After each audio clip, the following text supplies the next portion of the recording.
Muraho, mwiriwe neza mwese.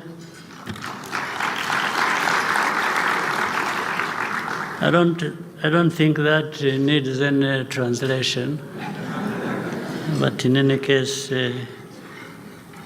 let's continue.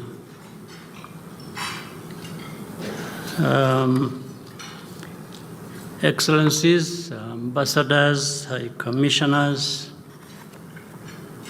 representatives of international organizations, members of the Consular Corps, senior government leaders, distinguished ladies and gentlemen. It has been some time since we last met,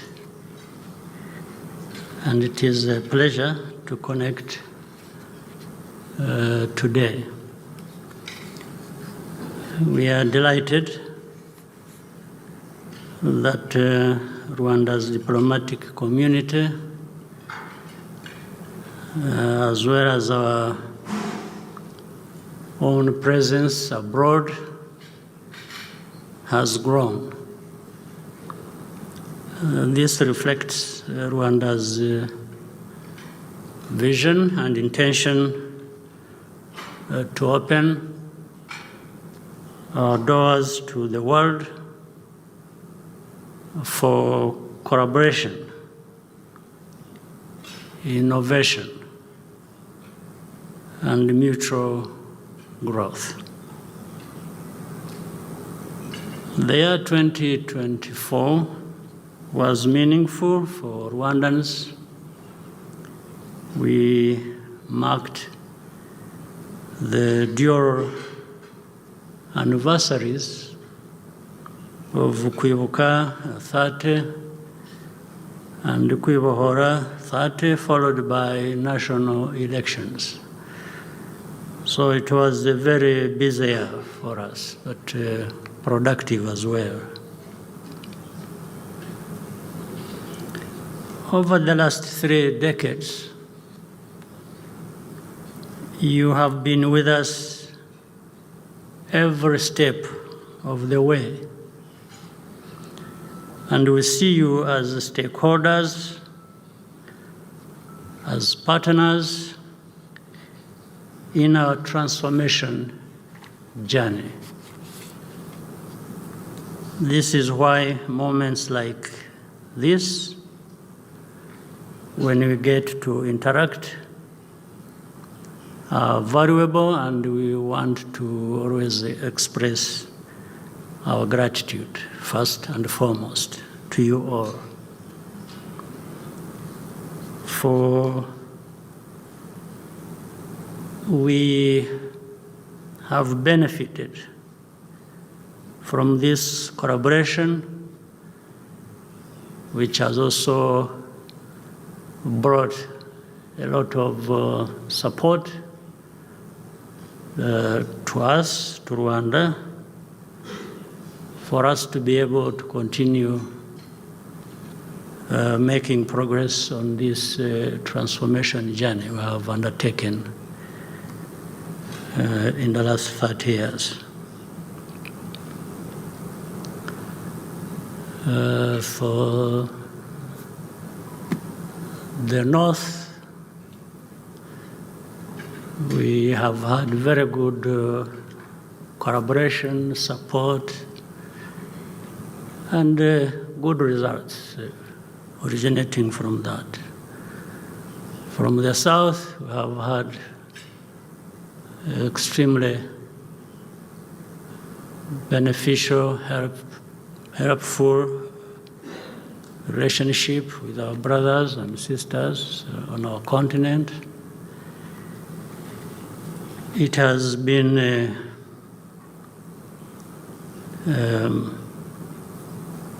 a good journey with everyone. So I take this moment to thank you all very much for this. Now, you know, Earlier I was telling our people when the minister and the representative of the diplomatic corps were taking turns to speak, I asked that mine comes much later for a reason. Because first of all, I want to take time with you,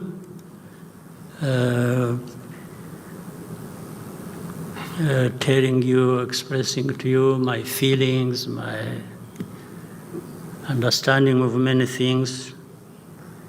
This is an opportunity I can't miss.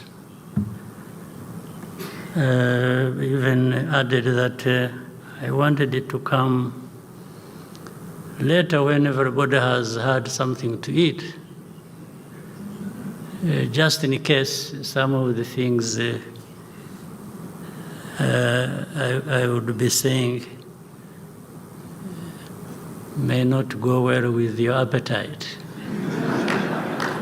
But you bear with me in any case. That's part of the lives some of us have to live.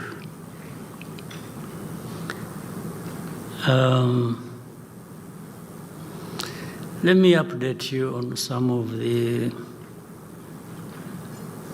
key issues.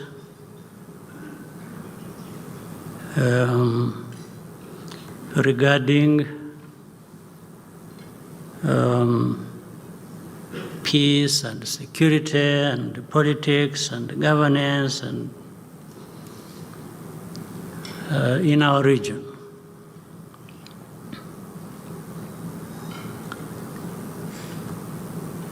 One, in our relationship with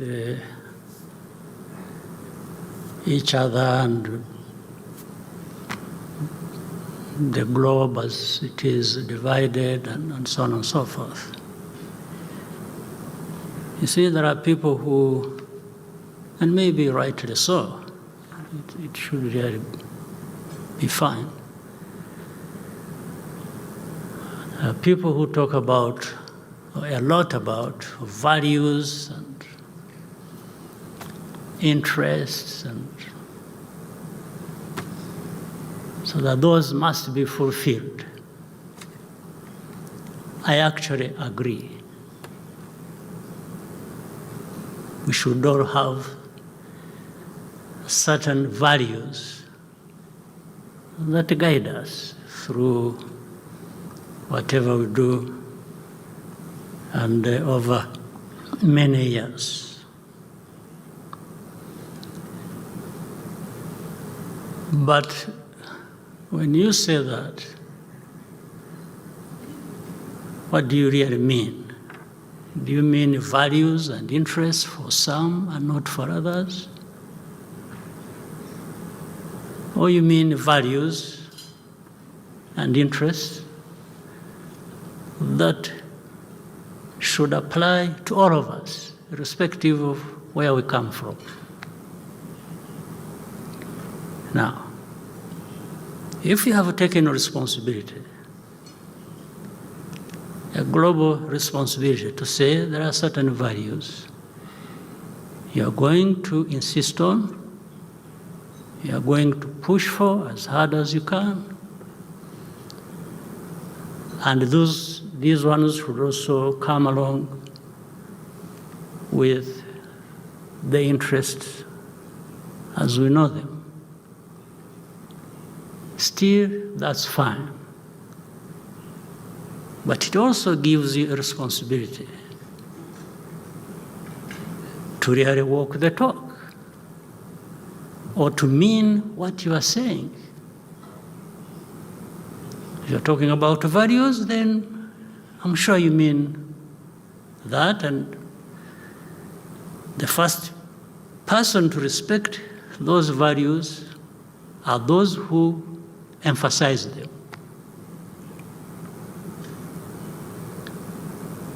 But as we see things happening across the world, and I will not talk so much about other parts of the world. I will confine myself to our part of the world, the region and continent. Then I'll also raise another question. Is there a moment where the values, where the interests people talk about become incompatible with the truth, with the facts, or with evidence? I don't think they need be incompatible.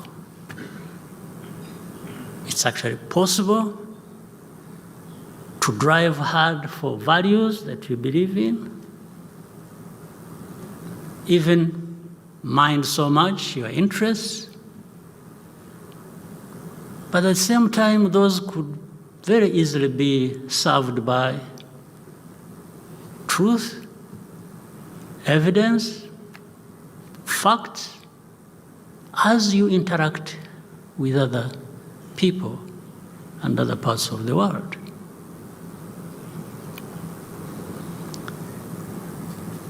Let me give some examples, and I had the opportunity recently to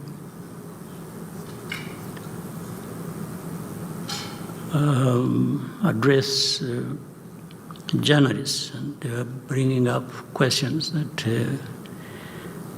are important.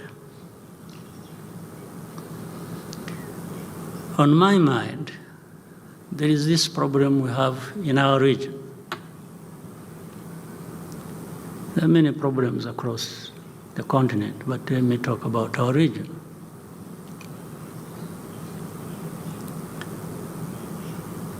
And I'm going to do that because Rwanda bears disproportionately a huge amount of burden relative to our responsibility in any wrongdoing, if at all.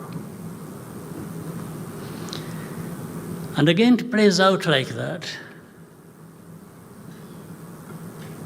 selectively, and on the basis of the disparities that are in the world, where evidence, facts, even what is right, don't really matter.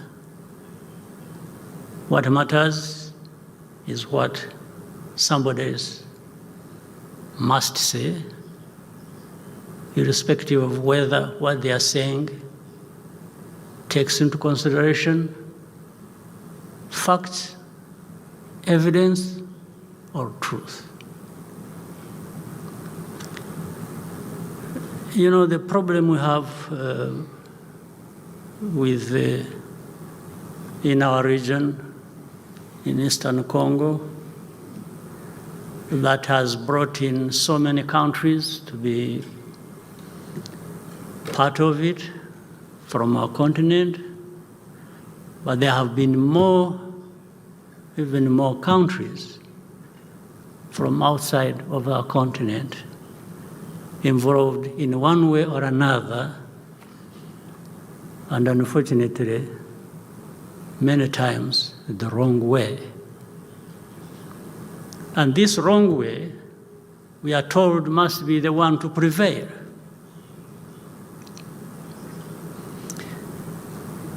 Now, let me start with saying, if you want to really address a problem, there is no better way of doing that than bothering to look at and addressing the root cause of that problem. It doesn't matter how powerful you are. You just stick to the basics of facts, of evidence, of reality. You just don't come in because you're powerful and, the evidence is simple.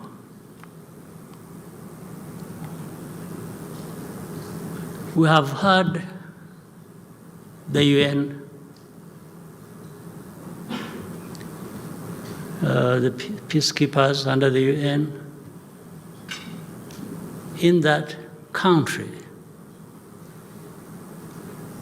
for close to 3 decades. The continued presence for 3 decades, when they went there to address problems, means there are still problems to address, or that actually the first problems to address were not addressed. Otherwise, why would you stay in a place purportedly to address a problem, and you are there for close to 30 years? Normally you would come in, maybe it takes you 5 years, maybe it takes you 10, and you would exit because you would have addressed the problem that brought you.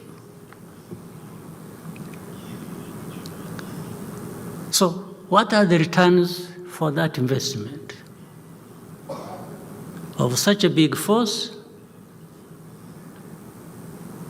under such a big body like UN, and so much money spent on that, what is the return on that investment?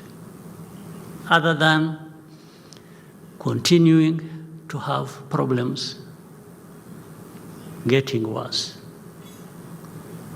That also shows, or maybe prove, this will prove why Rwanda has to carry the burden of this problem.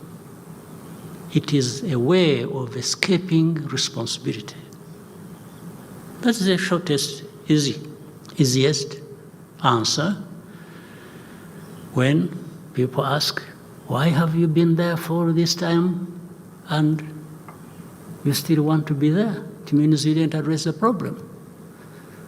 So this easiest answer is no. But Rwanda keeps being part of the problem. Well, what that means, maybe you should get rid of Rwanda, to find a way of removing it from the map of, just find a way like it happened 30 years ago. Rwanda was being destroyed to the point we should not be existing anymore. And again, associated with that, the very people who murdered people here in Rwanda, those who carried out the genocide, still exist, are still armed, are still practicing the ideology of genocide in our neighborhood in Eastern Congo, supported by government, supported by leaders in that place, on the watch of this international community that talks about values, that talks about interests, that deployed this UN force into Congo to actually eradicate, among others, that problem that originated from here, be it the genociders or the ideology itself. And people do it with impunity. And then arguments start. We have had arguments, again, through different quarters of this international community. Oh, you mean these FDLR, these genociders, but are they there? Are they still there? But we are told they are few. We are told, when you say, no, but you see it even in broad daylight. The statements made by government leaders.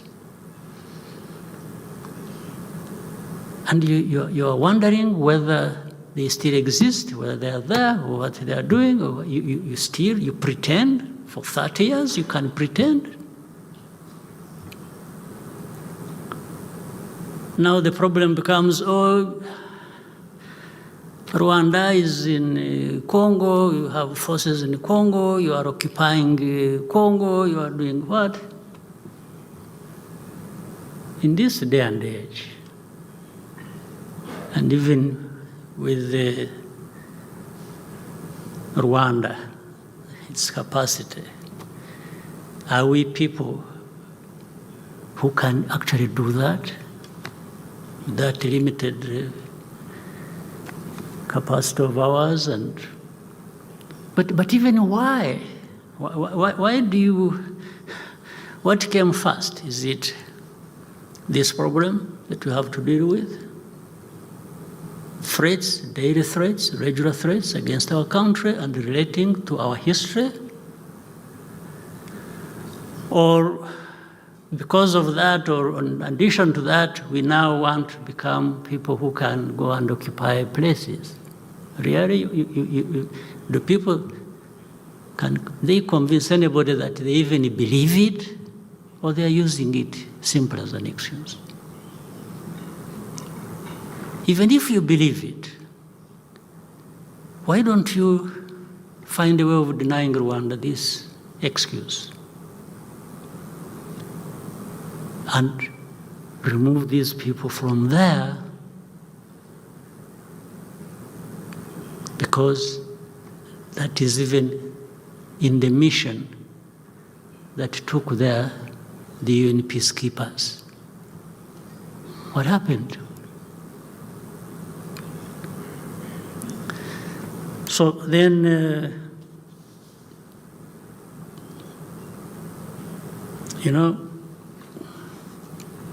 talking about ourselves, I leave many others out of this continent, outside of it. When I see, I know leaders when I see them. I also know idiots when I see them. You can imagine the combination of both of them, the disaster it is. If you are a leader and an idiot, it's a disaster, absolute disaster.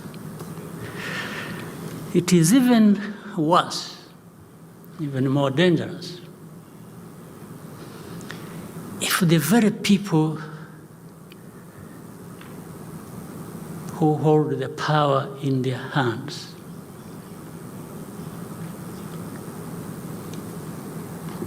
decide that they will be manipulated and played around for some interest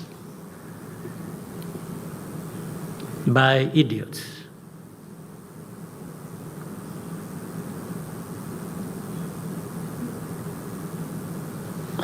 Really, it is. I have had interactions with many of our leaders on the continent. And among other things we talk about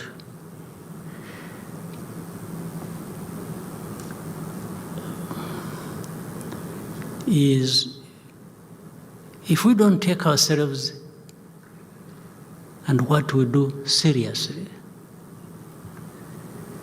nobody will. Nobody will take us seriously.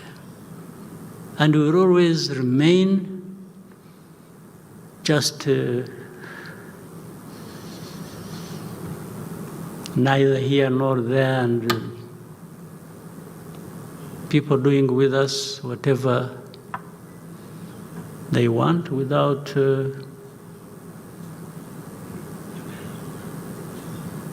any of us asking, say, why? What is this? And then in the end, we start complaining about, oh, you know, this is racism, this is blah, blah, blah, blah. Well, but I think we are the ones who drive ourselves in that kind of situation. There are things we need to be rejecting and doing so openly and without fear or favor. Why? Why can't we do that? Why are we not the kind of people? Why do we even need to have a problem like that one in Eastern Congo, needing a solution from the UN, from some countries? Why? Why can't we? There is no explanation. Now, but at another level, we have a mix of all kinds of things. And that's why we open up ourselves for manipulation. You have seen, or you know, of a so-called group of experts. A group of experts, what do? What are they expert in, actually? They're expert in what? You don't need to be an expert in anything. You just have to toe the line of those using you, of those who put you in place, including the very people from whom originate this problem as of the history that goes way back to colonial times. The colonial times that divided our people here in Rwanda, in our region, and elsewhere. So they come, they are the experts to explain the problem. The problem is not that, do you know why these Kinyarwanda-speaking people are in Eastern Congo? By the way, we have the same situation, let's say, with Uganda. The southwestern part of Uganda has a whole district with a big population of Kinyarwanda speaking. And when I'm talking about Kinyarwanda speaking, I'm not talking about just speaking Kinyarwanda. These are people even who are relatives. There are people in this country, as we speak, who have their uncles, their grandfathers, who live across on the other side of the border, and others who live here in Rwanda. Like, for example, in Uganda, there has never been a problem to do with that district. It has never caused a problem between Uganda and Rwanda. No, they are taken as Ugandans. And we accept that. We're not claiming anything. Why is it not the same with Eastern Congo?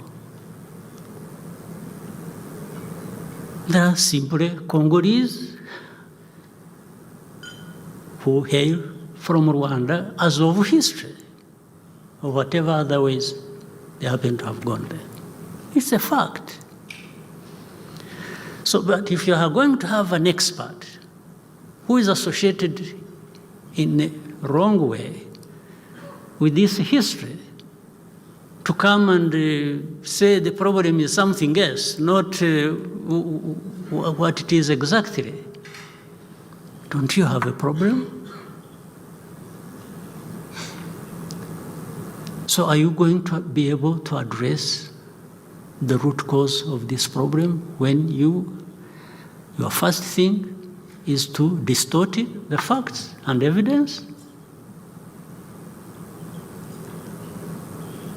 So that's why it is easy to blame Rwanda for it. We didn't draw borders. By the way, even the genocide ideology that I referred to earlier originates from that beginning of the history. That's where it comes from. So we go on and on and on and on for how long?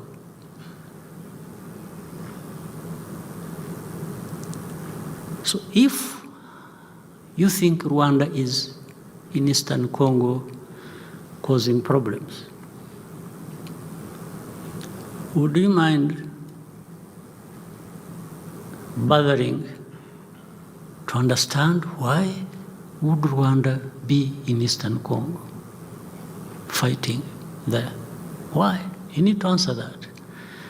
It will lead you maybe to some of the things you need to address and not run away from.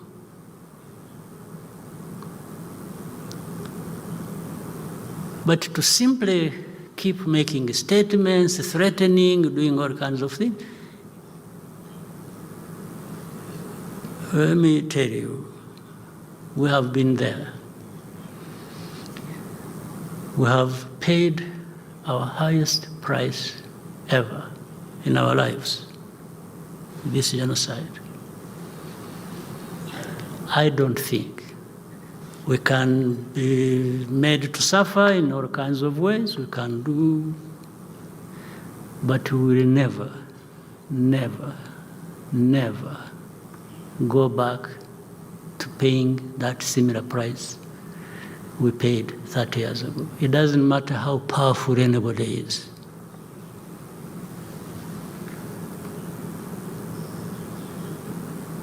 Maybe it will come to a point, if anyone insists on that, then that is maybe one way of wiping Rwanda off the map, because we will not yield an inch. Never.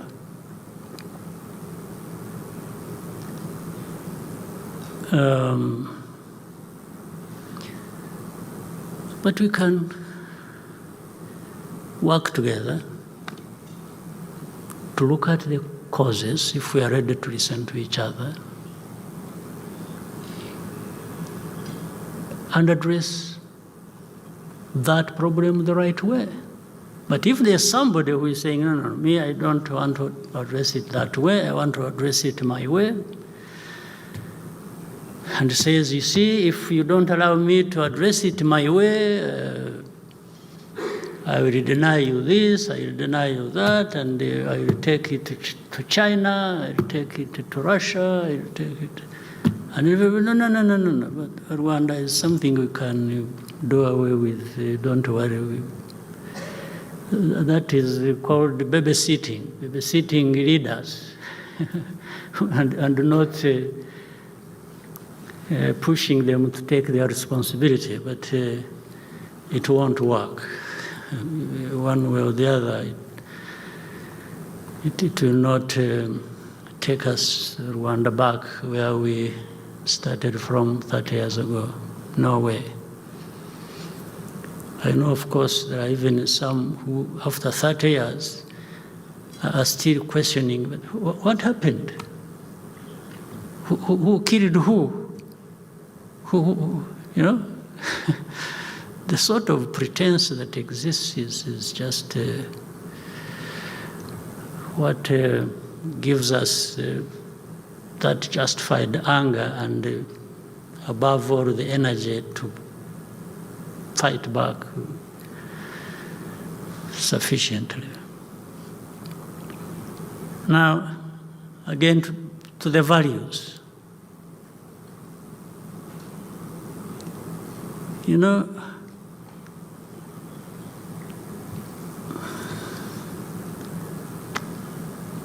I keep telling people, they come, you say, you see everything, yeah, we understand you, we see everything is okay, but you see, we are failing to explain why Rwandan forces are said to be in Congo. Oh, and I asked them, I said, even before we are sure of what we are talking about, can you explain to me why FDLR is in Congo and being supported by a government of Congo, and they have brought in Burundi under the same ideology and supposedly to fight M23, which is of Tutsi ethnicity, therefore related to Kagame and others, and these ones have no chance of living. They need to be gotten rid of. So you leave all that intact, and then you come to complain about Rwanda possibly having a force in Eastern Congo. What do you think you're really talking about? And then you say, okay, you see, you know, defensive measures that Rwanda has taken should be removed, and we shall make sure that, you know, FDLR, we get rid of it. That has been 30 years there and they have not gotten rid of it. And then you say, oh, we shall convince the government in Kinshasa. After all, you know, it is not the president who is the problem. It is his advisors, and it is, you know, these ones who are openly talking about genocide ideology are just some people. We are going to tell him to take care of them and to put them aside. I mean, this story has gone on. I mean, do you really think you are talking to kids or also who? But why would you even be talking to anybody like that? So let's leave the problem as it is. Use Rwanda, be silent about it, and we'll see how we can address it. And then recently, oh, Rwanda blamed, we didn't go to Rwanda. Rwanda, I'm friends with the Angolans and the president and Rwanda and so on. But that was not a visit of that kind. It was a visit to address problems. It was not a visit to have an opportunity to take pictures and... No. It's not going to be the case. The problem must be addressed, and it can be addressed. It can be addressed. We all need peace. Rwanda actually needs peace more than anybody, because we have already tested the lack of it and the meaning of that.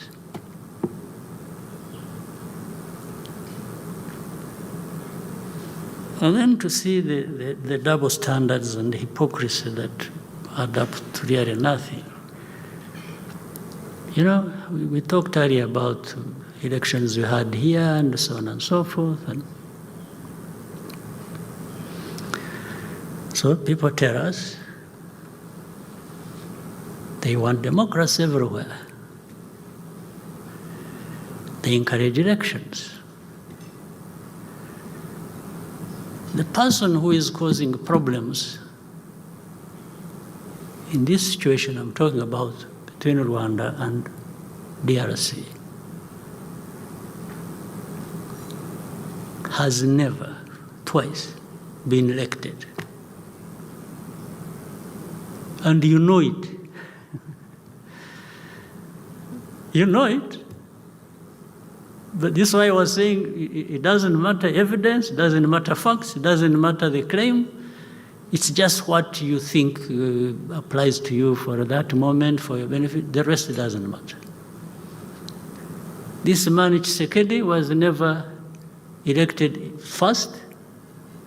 He didn't at all. And you know it. So I'm not telling anyone, only that you don't talk about it publicly, I'm talking about it publicly. That's the only difference. You know it. The second time, nothing happened, and you know it. So, what values are you telling us that you beat up some people for, and then others you don't know what to do? So you think I realize that and really respect you for it, or even listen to what you tell me that doesn't add up to anything?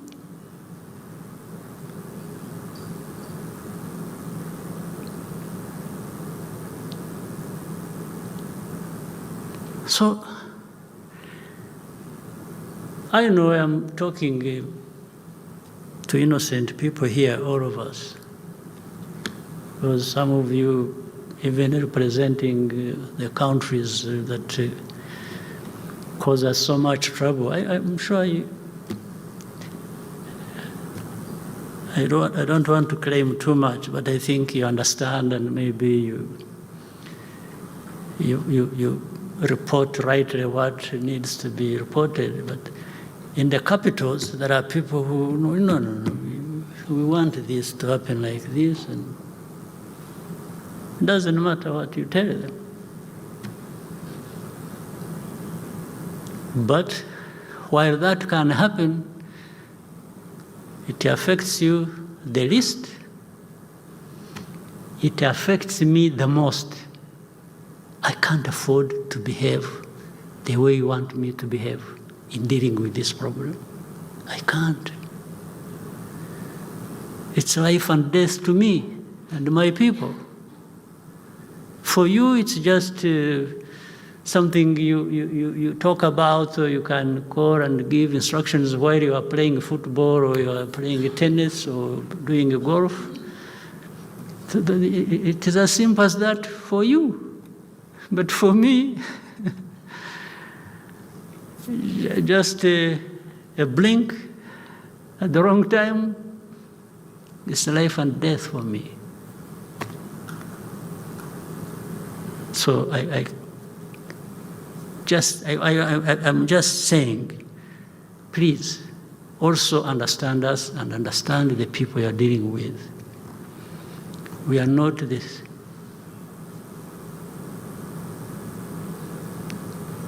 Same old idiots you dealt with 50 years ago. We are not. Not at all. Not anywhere near to that.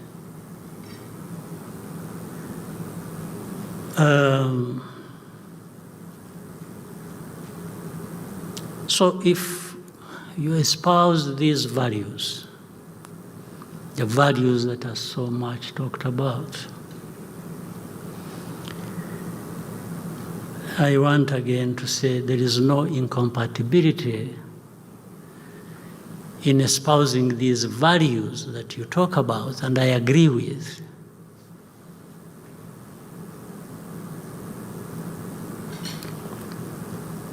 And even fulfilling your interests. There is no incompatibility.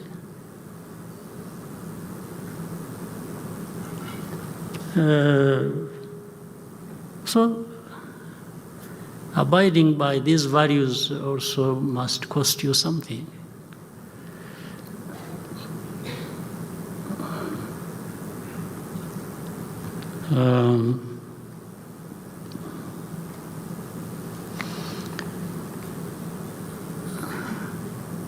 That's why some truth has to, with our partners, we are even told, want you to develop, to prosper, to do this, to do that. At the same time, I remembered a story.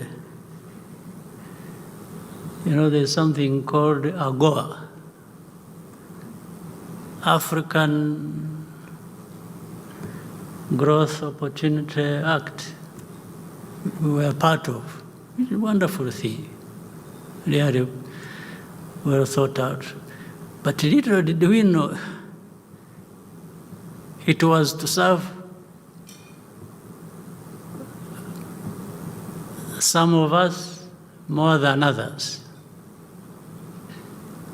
And what I mean is this.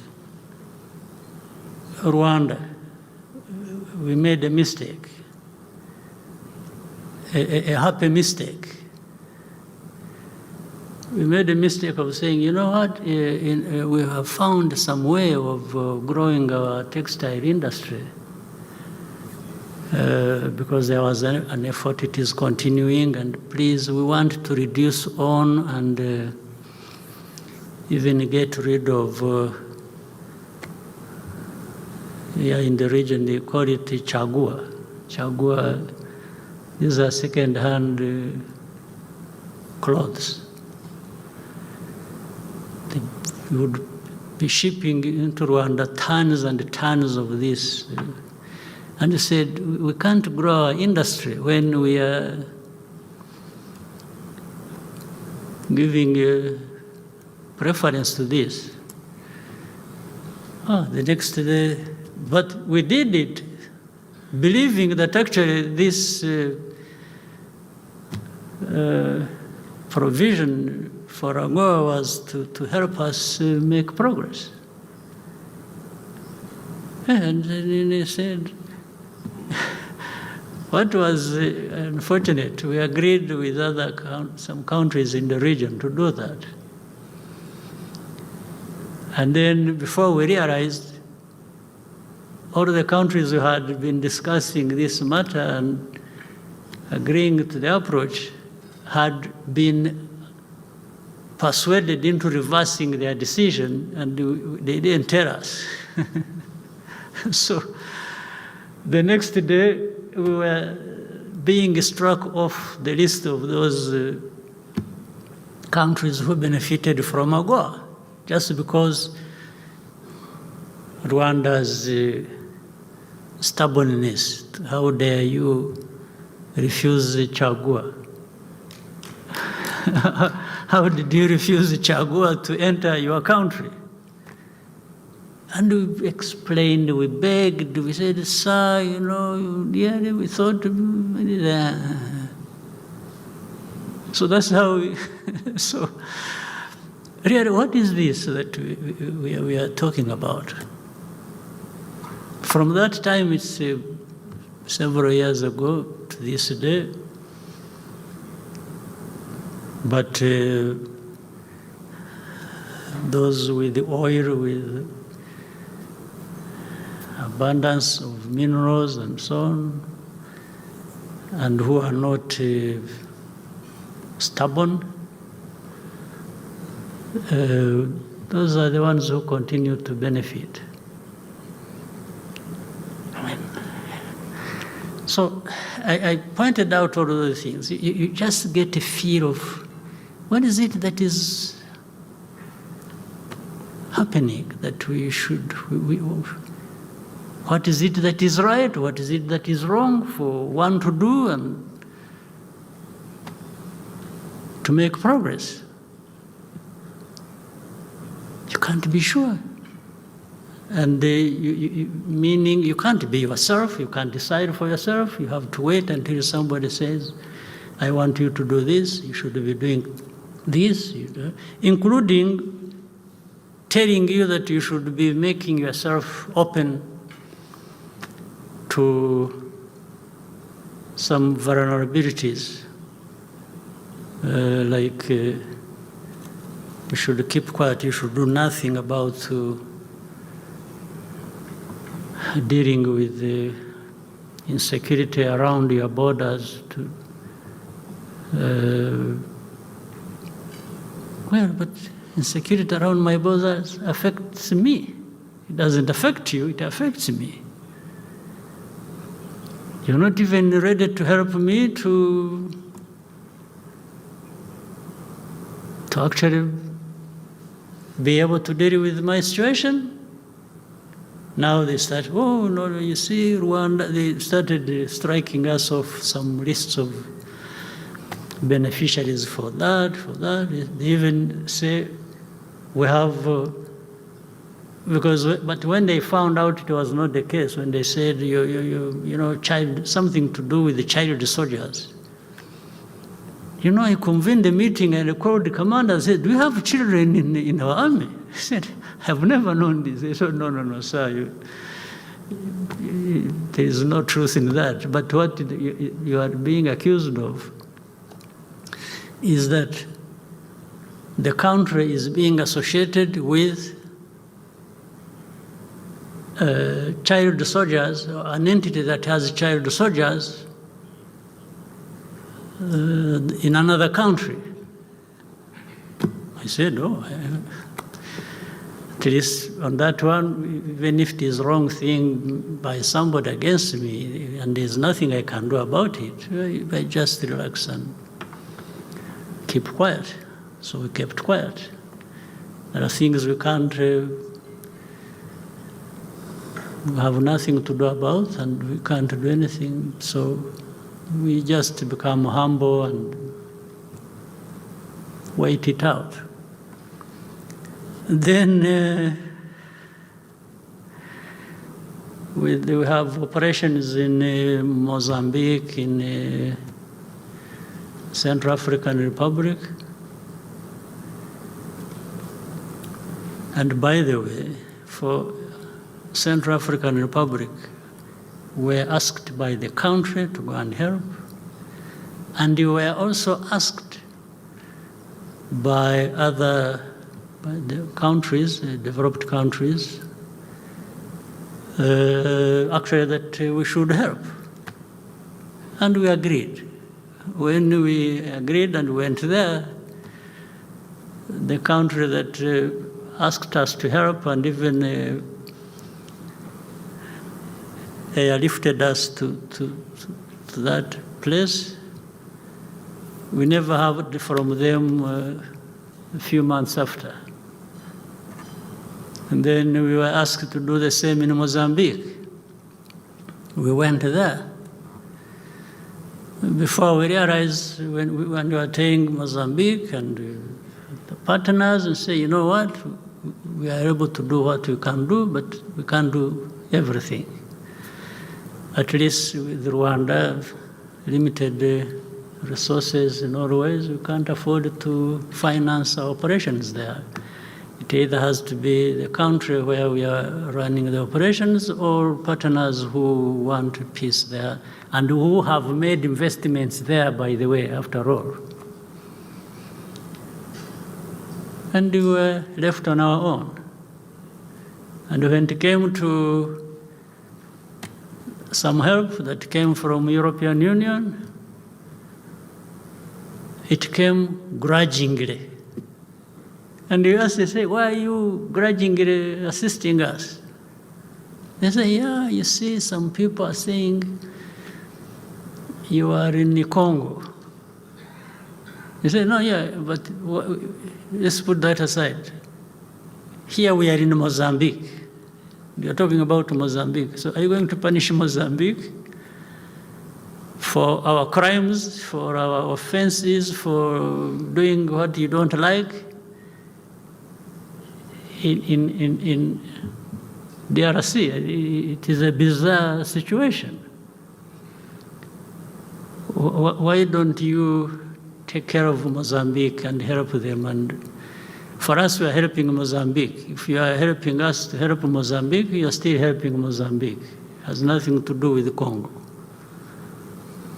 For Congo, we shall handle that with you and anybody else who is interested on the merits of that situation.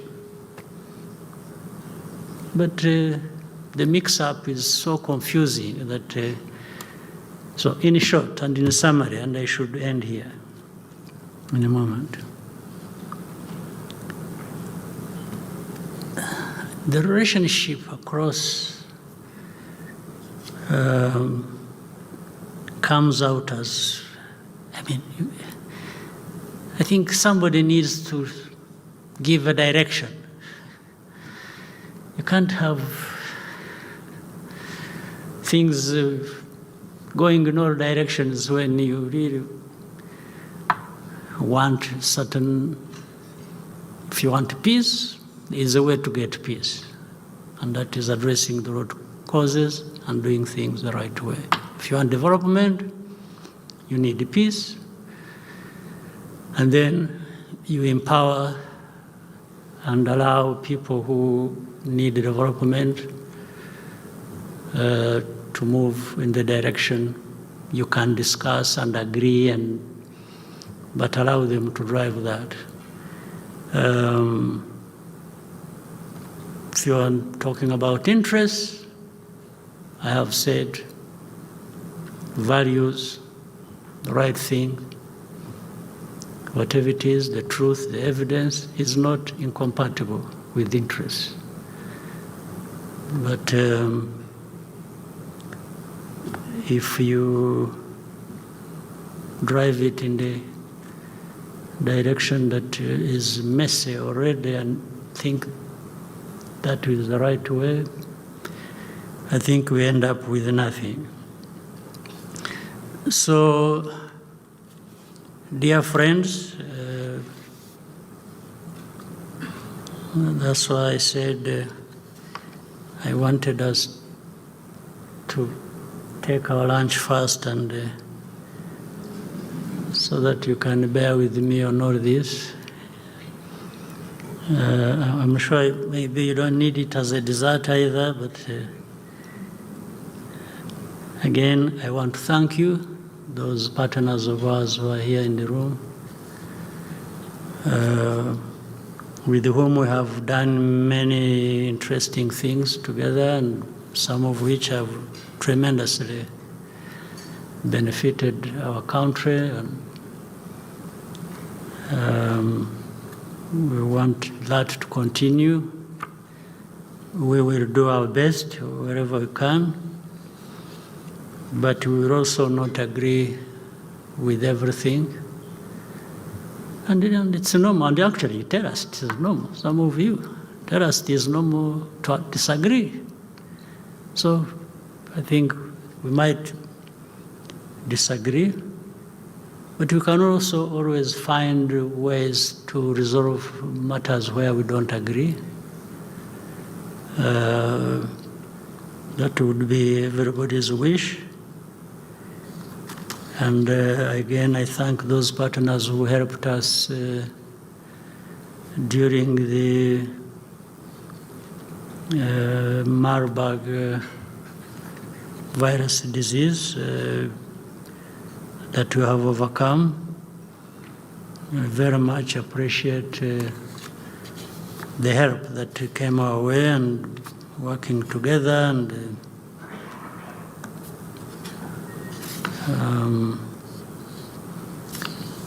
so I wish you once again, I have done that before, a very happy New Year. We are still in January, and I hope the New Year 2025 will be prosperous, fruitful, and a very good one for all of us. All the best to you.